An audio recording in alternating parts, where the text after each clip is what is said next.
YB stays on your neck. Stays on my neck. The gloves, they should have said, no, either walk away from it. But once they became involved in it, for them, not anybody else, but it wasn't even the white camp who said no. If the British Boxing Board of Control told me, no, you're not looking at the gloves. What? I couldn't believe that I was hearing that. Like, I'm not usually at a loss for words. I was at a loss for words. I didn't know. He threw me with that. That you're the governing body, and you're saying no. You're going to allow a guy to go into the ring with gloves we can't use. Imagine any possible scenario you want of any matchroom fighter or British fighter fighting abroad, and the same thing would happen. Andy Ruiz says, "Oh, those gloves I selected the day before? Nah, we're not using them. We got another pair. You can't see them." Yo, my dons, make sure you hit that like button, comment, subscribe, and obviously hit the bell for notifications. So, as you can see on your screen now, in fact, as you've seen by the title, the YB has done some investigative journalism coming in hot to YouTube. This stuff doesn't get done on YouTube, man. This stuff does not get done on YouTube. Bringing exclusive stories, breaking this story. Now, one don in my comment section said, YB, Dillian Whyte didn't take his gloves off. Do you think that was fishy? And I thought, you know what I'll do is, I'll look into it, and if I think it's fishy, I'll do a video, or basically, just show the evidence. I'm not sure either way, I haven't got a clue. Either way, but I'm going to present the evidence I've found. Now, as you've seen on your screen throughout this video, you'll have seen 4 pictures in a loop. Now, them 4 pictures have been taken from Dillian Whyte's last 4 fights. Lucas Brown, Parker, Chisora, and Rivas. And I've taken them all at pretty much the same time. So they've all been taken during the post-fight interviews. The reason that's important is because, obviously, because they're all taken at the post-fight interviews, roughly, they're all about around the same time. As an example, if I took some immediately when the fight finished, people could argue, oh well, the fight's just finished, so he didn't have time to take them off. So what I've done, I've taken them from the post-fight interview, which is pretty much the longest time he's in the ring, if that makes sense, to give him the opportunity to take them gloves off. So the first picture we see is the Lucas Brown fight, and he does take his gloves off. The next picture we see is the Joseph Parker fight, where he does not take his gloves off. The third fight is the Chisora fight, and he does take them off.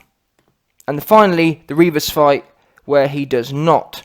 So, in reality, listen, I'm not making accusations, I'm just presenting data. From what I observe here, you can't really draw many conclusions, because sometimes he does, sometimes he doesn't.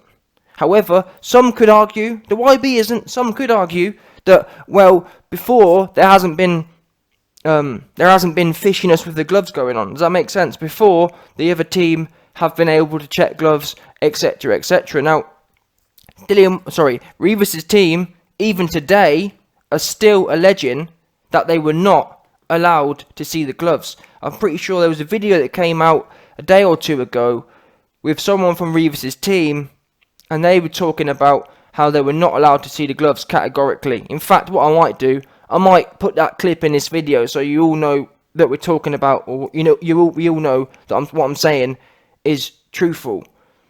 Going forward, as I say, I can't draw a conclusion. I don't know either way. It obviously doesn't help. If he'd taken his gloves off in the Rivas fight, it would have completely quashed all speculations. Does that make sense? If he had decided to take them off, then there'd be no debate about the gloves having stuff in them. But the fact he's kept keeping them on, he's kept them on in the past, so we can't. If for example, in the Brown fight he took them off, in the Parker fight he took them off, and in the Chisora fight he took them off, and then this 4th fight. So for the last 3 fights he took his gloves, took them off, and this last one he kept them on. That might be a bit more. You could say, well, this is really quite odd. In the last 2 years, he's always taken them off, but he didn't take them off for the Parker fight. So it's a bit hit and miss. I'll leave you lot to draw conclusions. I guess if I wanted to be really detailed, I could go back and get more data and look at more fights, but I can't bother to do that, man. You man can do that on your own time.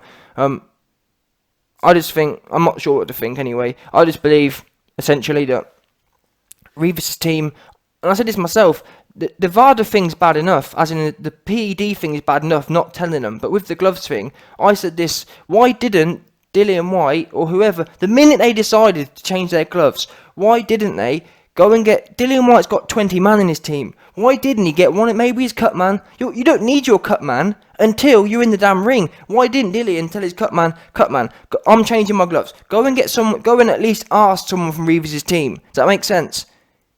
Go and tell Rivas' team I'm changing gloves to come and check them quickly. Treat people how you'd like to be treated, and I don't care what no one says. Yeah, Hearn sits there and says, oh well, UCAD signed off on it and BVBOC signed off on it. It's not the point. I'm pretty sure if Rivas had just put his gloves on and whatever, I'm pretty sure they wouldn't be too happy with it, and rightly so. Just be consistent. Treat people how you wish to be treated. Simple as that. And if not, then everything breaks down. The minute you have people doing things and not caring about others, it all falls to crap. Because imagine it happens on both sides. It's all a big mess. Just go forward with processes. There's a reason that processes are there for. If someone from Rivas' team is supposed to be there, give them the chance to be there. It takes what? It would have taken 2 minutes to go over to his dressing room and drag someone out of there. Anyway, and by doing that, by the way, it helps your reputation. Now Dillian Whyte's reputation is in question, both on not so much the PED thing, but the gloves thing. Now people have been speculating about that you can save your brand and your reputation, all that heartache, just by taking 2 minutes. You know what, boss man, go and get someone from Rivas' team. And even if someone from Rivas' team don't come over, at least you can then sit in the clear and say, well, so-and-so went over there and asked them, they refused to come or whatever. Does that make sense? Just keep yourself squeaky clean, and I hope Dillian learns from this that it's better to be on the safe side. It's better to be too polite than not enough, because people can't speculate about you being too polite. And if anything, you'll build a bit of a reputation for being a man who likes to be ruthless in the ring, but on point when it comes to regulations and whatnot, which is what every fighter should really try to be in this day and age. But yeah, I'll be intrigued to see what you guys think anyway.